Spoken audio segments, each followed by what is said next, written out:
Hello everyone, welcome back to my channel. Please subscribe my channel.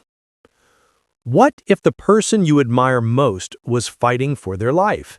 In this heart-wrenching video, we delve into the tragic circumstances surrounding Susanna Reid's unexpected health crisis. Join us as we uncover the heroic efforts of doctors battling to save her and discover the emotional journey that has captivated millions. Stay with us to witness the resilience of the human spirit in the face of adversity. The light on the camera turned from red to a steady, glowing green. Susanna Reid arranged her features into the warm, familiar smile that had greeted millions of mornings. Welcome back. Our top story this hour, the words flowed, a practiced river of calm information, but beneath the desk, her left hand pressed against a dull, persistent ache beneath her ribs. It had been there for weeks, a constant, unwelcome companion she'd named the pressure. She finished the segment, the smile never wavering, until the director's voice crackled in her earpiece, "And we're clear." The moment the light died, the smile did too. She leaned back in the anchor chair, a wave of dizziness washing over her. The studio, usually a second home, felt suddenly alien, the lights too bright, the air too thin. "Susanna, you're pale as a ghost." Her co-host Mike was looking at her, his usual joviality replaced with genuine concern. "Just a long week, Mike. I'll be fine after a cup of tea." She demurred, pushing herself up. The movement was a mistake. The studio floor seemed to lurch, the ache in her side sharpened into a blade of white-hot pain. The world didn't go black so much as it shattered into a million glittering fragments of light and sound before collapsing into a profound, silent void.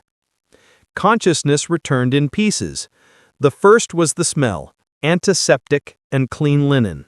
The second was a sound, a steady, rhythmic beeping that she instinctively knew was the sound of her own heart. She was in a hospital bed. Tubes ran from her arm, and a cannula fed oxygen to her nose. The frantic energy of the newsroom was replaced by a hushed, deliberate quiet. Dr. Anya Sharma had a kind but unflinching gaze. "Susanna, you're in the hospital.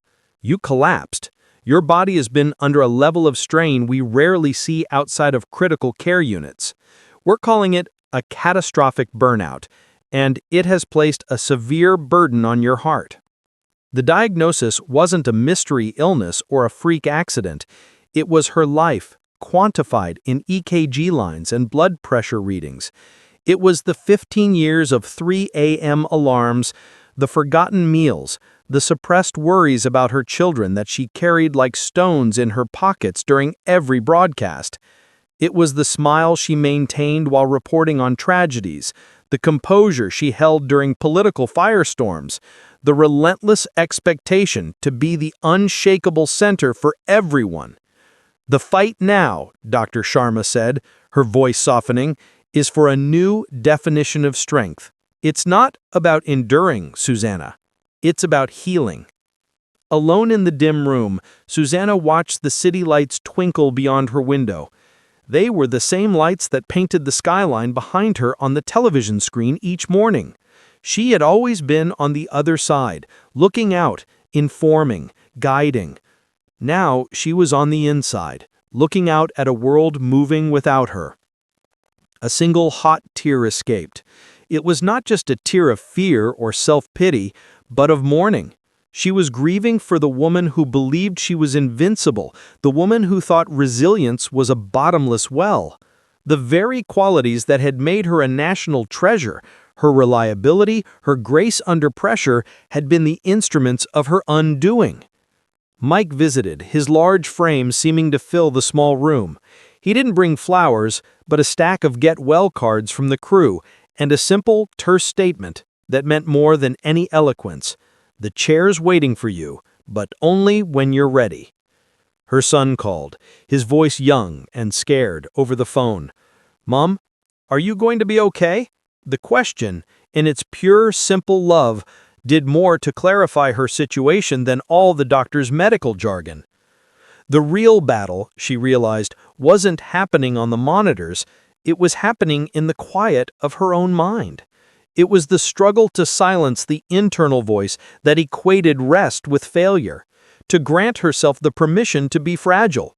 The human spirit they spoke of on the news wasn't just about resilience in the face of external adversity, it was about the courage to face the internal collapse and choose to rebuild something different, something softer, something sustainable. As a new dawn broke, painting the sky in hues of rose and gold, Susanna watched it from her bed. For the first time in a decade, she was not preparing to tell the world about its news. She was simply witnessing the day begin. The path ahead was unknown, a map she had not yet drawn. But in the stillness, she found a new kind of strength, not the strength to power through, but the strength to finally, truly stop.